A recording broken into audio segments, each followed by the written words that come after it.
Nelson & Parker is being promoted as a stylish clothing brand with a clean, modern aesthetic and a premium feel. But the real question is whether it's actually a legit store or just another questionable online fashion site. The store typically presents itself with polished visuals, trendy outfits, and strong discounts, often giving the impression of a well-established boutique brand. Now, the idea behind this isn't completely fake. Many legitimate online clothing brands use minimalist designs and lifestyle branding to position themselves as premium or fashion-forward. However, here's the key issue. There's very little verified information or independent customer reviews about Nelson & Parker as a brand, which is a major red flag. There are also common warning signs associated with stores like this. No clear company background or physical store presence.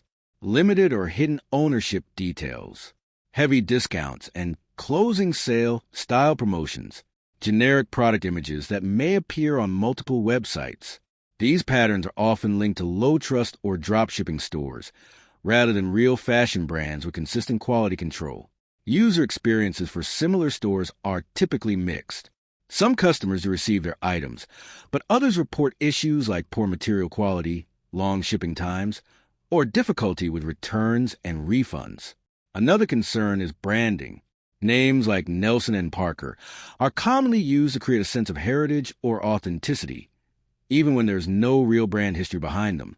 It's also important to understand that a professional-looking website doesn't guarantee legitimacy. Many low-quality stores invest heavily in appearance while lacking reliability behind the scenes. So, is Nelson & Parker real or fake? It's likely a real website that sells products, but it shows multiple signs of being low trust and unverified rather than a proven, reliable clothing brand. The bottom line is that Nelson & Parker appears to be a high-risk online clothing store, so it's best to approach with caution or avoid unless more independent reviews become available. Thanks for watching. Don't forget to like and subscribe for more videos.